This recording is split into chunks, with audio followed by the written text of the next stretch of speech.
Thank you, Melody. I'm very pleased to be here. I'd also like to thank the program committee for inviting me. I'm very grateful for this invitation. I've attended so many City Club presentations in my 30-some years here in the Portland area. I've seen so many wonderful statesmen and women at this podium. I hope I can do it justice this afternoon.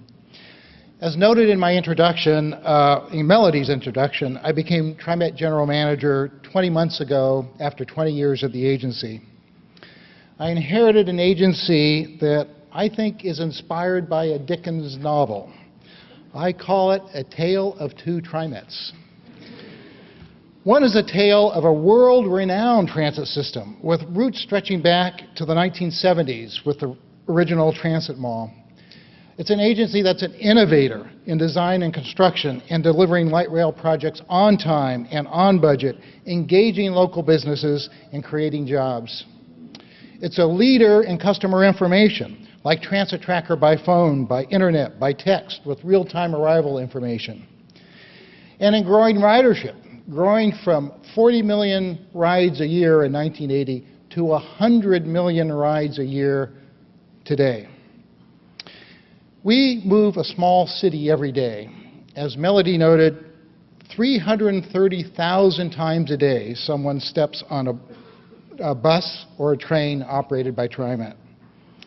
If TriMet's ridership was a city, it would be Oregon's second largest. And for riders and non-riders, we do a lot of good for the region. MAX carries 26% of evening rush hour traffic commuters traveling between downtown on both the Sunset and the Banfield freeways. Westside MAX carries the equivalent of 3 lanes of traffic on the Sunset Highway. Each day, TriMet service removes 4.2 tons of smog-producing pollutants, so we can all have a little more fresh air. We support our regional land use plan that preserves farms and forests. So whether you ride TriMet or not, TriMet keeps us all moving.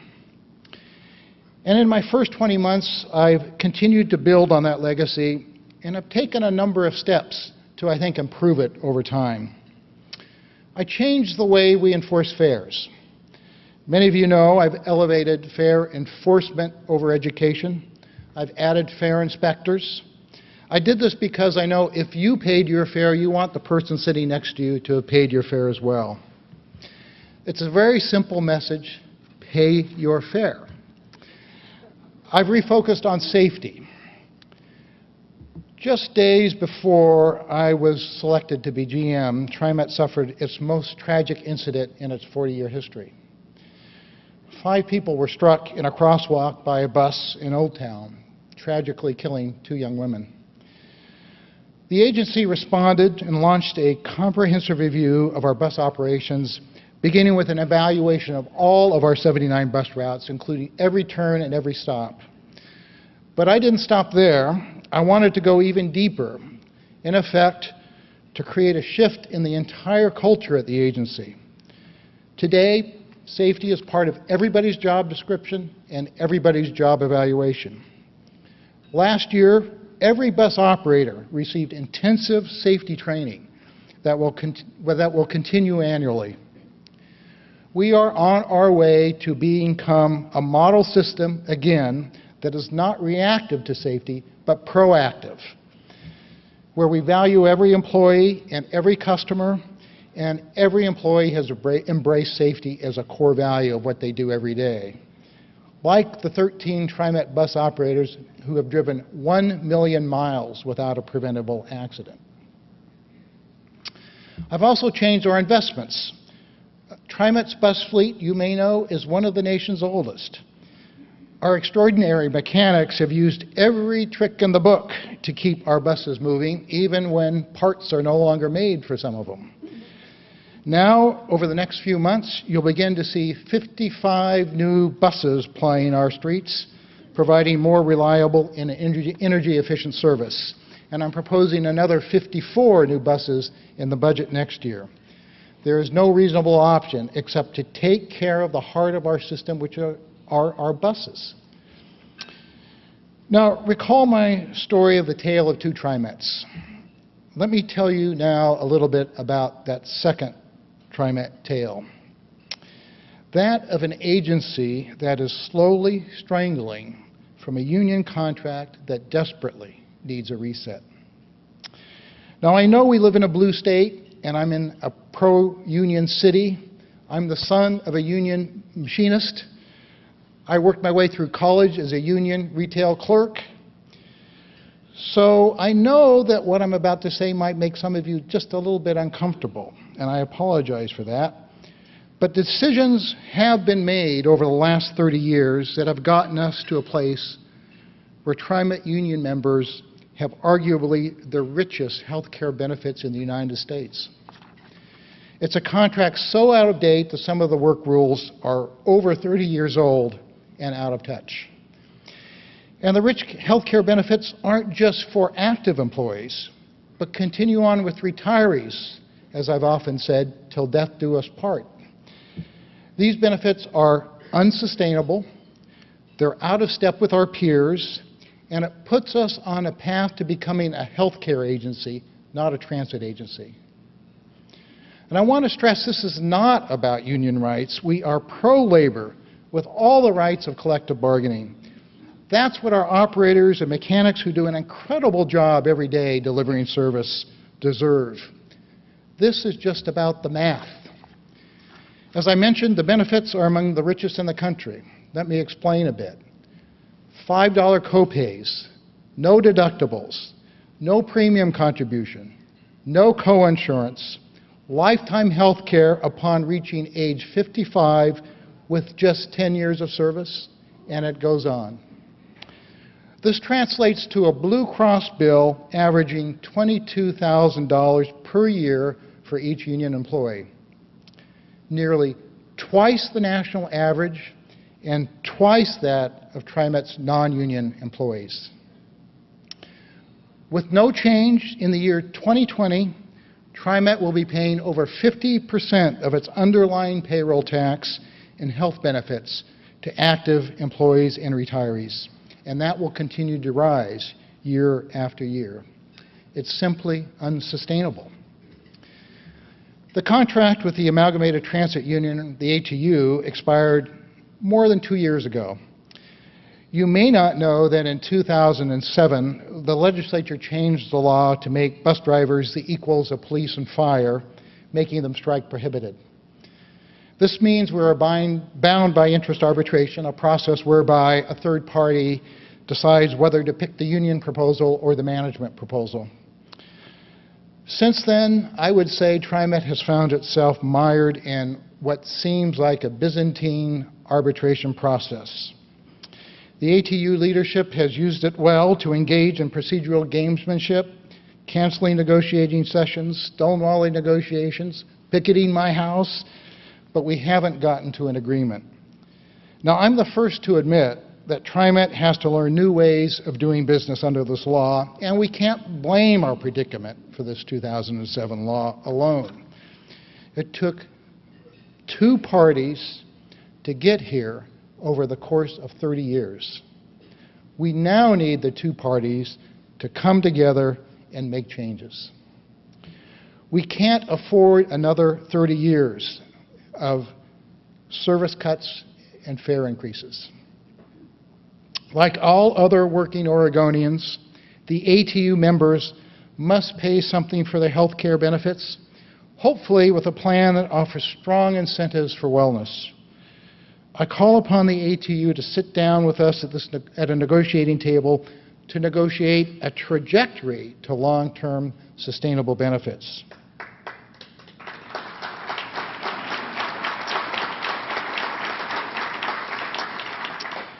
Meanwhile, I will continue to do all I can to keep the wheels on the bus.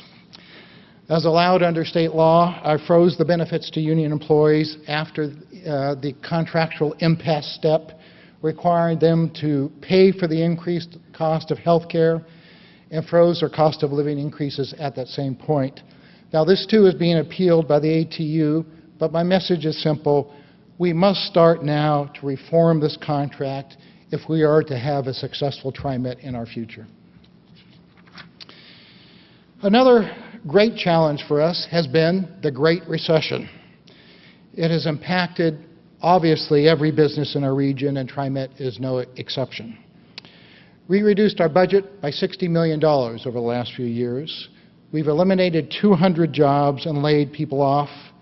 We have frozen administrative salaries now for 4 years running, and we have required our non-union employees to pay more for their benefits. And like 80% of the transit districts across the country, we've had to raise fares and reduce service. Now, I want you to know that cutting service is the last place we look to close a budget gap. It's against everything we stand for, but our options are limited. We currently face a $17 million shortfall, and with the history of the Great Recession, there is no low-hanging fruit left to pick. The tough decisions just keep getting tougher. Anticipating this challenge, I launched our budget process 3 months early this year to have more time to gather opinions and options and ideas on how to make up the shortfall. I created a budget task force, 12 really smart people from our region, to help dive into our budget and give me guidance. We conducted an online questionnaire where we got actually 4,800 responses from people, a terrific tool to get some direction and guidance from our writers and our stakeholders. I even held the agency's first Twitter town hall in an attempt to reach a younger audience. I'm not sure that was successful, but I can at least tell my kids I've at least tweeted now. Throughout this extensive outreach, we heard that there is a tolerance, and I use the word carefully, a tolerance for fare increases in order to preserve service. The Budget Task Force also reviewed our fare system structure, and the region's dramatic shifts in demographics and the dramatic changes in our transit system since the fare system was established in 1982. So they recommended to me a major restructuring, eliminating zones, creating a day pass priced at the cost of a round trip, and eliminating the free rail zone. And since we are all sitting in free rail zone, let me elaborate on that for a moment. What used to be called Fareless Square was created in the 1970s when the region violated federal clean air standards numerous times. Fortunately, this is no longer an issue. 2 years ago, Fareless Square became free rail zone, allowing trips on MAX and the Portland streetcar to be free. I'm recommending the elimination of the free rail zone for 2 key reasons. First, it's the math. The elimination would save about $3 million annually. To raise a similar amount would require everybody's fare to go up by 10 cents. To do so, we would expand our low-cost downtown pass for elderly and people with disabilities, and we would partner with Travel Portland on a convention pass program.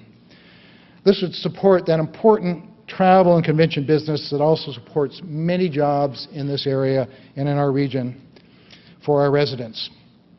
Let me also note that the Portland streetcar is proposing to begin charging fares later this year, so it seemed a natural pivot point to forward this recommendation and this conversation. The second reason I would recommended eliminating free rail zone is that it would improve the safety and security of the system. We would be able to check fares in downtown and the Lloyd District and to interact with our riders. This would add a lot more presence and a lot more safety, I believe, to the overall system.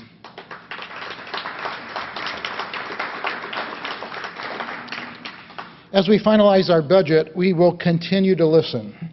With open houses, more online surveys, we will continue to talk to our riders one-on-one and our stakeholders in large group meetings like this and small group meetings, because their feedback really makes a difference. I've never been through one of these processes, and unfortunately TriMet has been through a few of them over the past years, where we haven't had dramatic changes from the initial proposal to the final proposal based on the feedback that we get from our riders and our stakeholders. We'll actually release a revised service and fare proposal on March 14th. That will start the third of what I would consider 4 rounds of public conversation on how do we balance our budget. An additional challenge I wanted to address with you today is safety and security. And whether you're a rider or an observer, you probably hear a lot about TriMet on the news these days.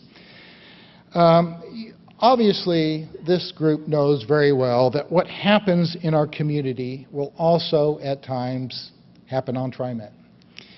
We are part of the public space. But as police and many social service providers will say, the safety net is cracking. And the issues resulting are coming front and center into the public space. And we are a public space. Some of the issues are mental health, substance abuse, and others, but they do at times play out on our system. Now, we have a responsibility to maintain the safety of our system, and I take that very, very seriously. We've recently expanded the number of officers in our Transit Police Division.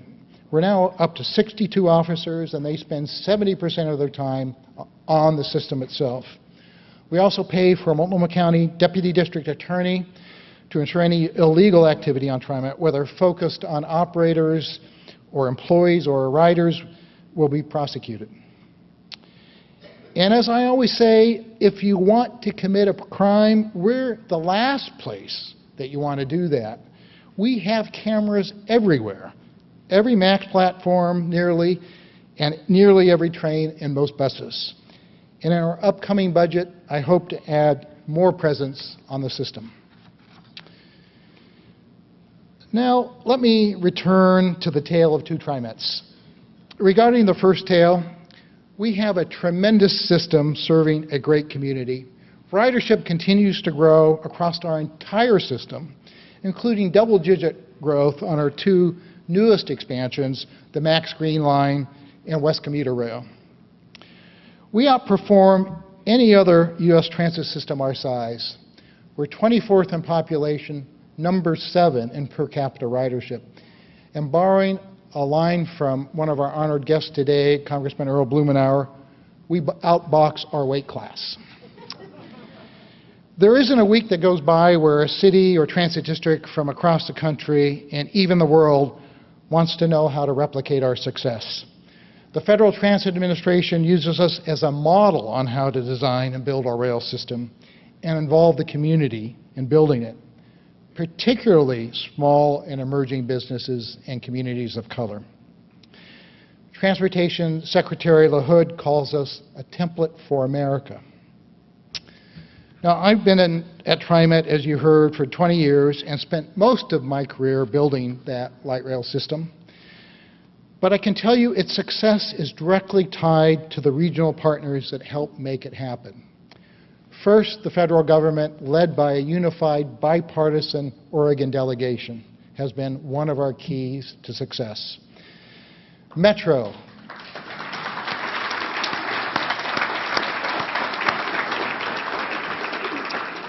Metro, a key partner. The City of Portland, a key partner. The Oregon Department of Transportation. Each of our counties and many of our cities have been key partners in making these projects come about.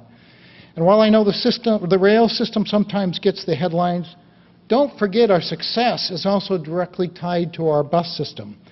Bus and rail, whether it's MAX or streetcar, work together to keep this region moving, and all are important elements of a good transit plan for the region.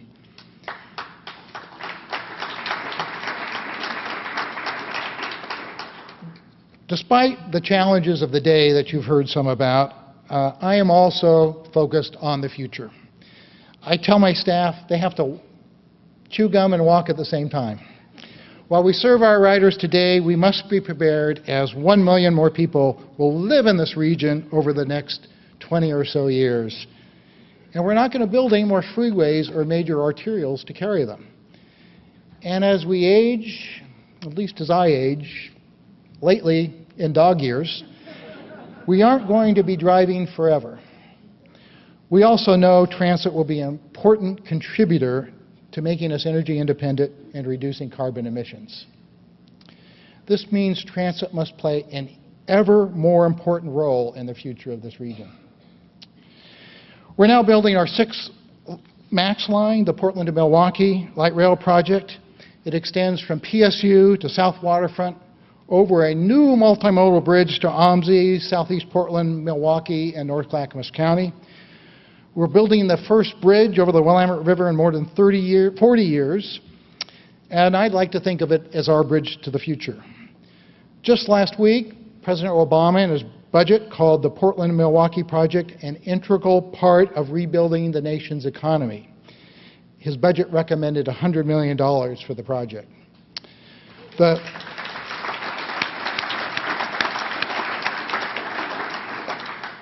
Portland-Milwaukee Light Rail project will create up to 14,000 jobs at a time that we need them most. The project is already paying economic development dividends with the Oregon University Systems Health Sciences building being built at South Waterfront.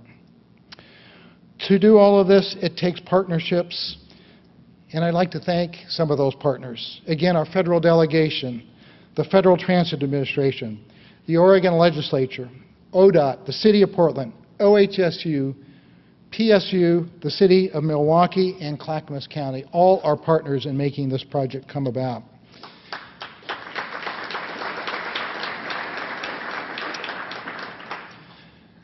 You should know that 95% of the cost to build a project like this is funded by our local and federal partners. TriMet's share is less than 5%. And you know, that's been the pattern for all of our MAX lines, and that pattern is very intentional. It preserves TriMet's precious operating resources for operating the rail system and the bus system. And in addition to the jobs the project creates, we get a very highly efficient system as a result of a relatively small investment from TriMet's standpoint. But let me also come back to that second tale of TriMet and the serious threat I believe we face with the legacy ATU contract and the threat that poses to this great system. I'm focused, as you've heard, and maybe even a little hard-headed about addressing this, about sharing the math honestly, and about righting the ship. But it will take more than me. The last 20 months have demonstrated to me this very clearly. It takes a village. Our community must insist that our system of labor relations produce results that protect employee rights, but does so without throwing our riders off the bus. This is not a struggle just between union and management. This is a struggle to restore service, to keep fares affordable, and to keep this region well served. Now, many of you who know me know that I really am an optimist, and I really believe there will be an end to this great recession, and I think we're beginning to see it now. One day we will regain our footing and will begin restoring service, but it will not happen at the pace that we need if this union contract remains in place as is. In the end, meeting the transportation needs of a growing region will require us to be streamlined, to be efficient, and to be fiscally responsible. That's the challenge I signed up for 20 months ago. I'd also like to note that it's the challenge the TriMet Board of Directors has taken on, and I wanted to recognize here today a couple of our key members. Bruce Warner, newly installed as our board president.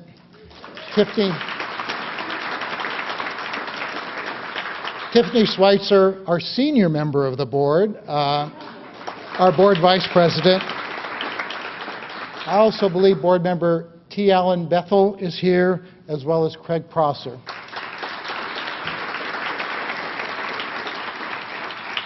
I am more grateful than you know for their support, their wise counsel, and their service to our region. So let me leave you with a few key thoughts. TriMet is part of the fabric of our region, and it knits us all together. It's one of the reasons that makes this place great. It's one of the reasons why we live here. And it's one of the reasons many people are moving here. And TriMet has an even greater role to play in our region's future. So thank you, and I hope to see you soon on the bus. And I'll turn the podium over.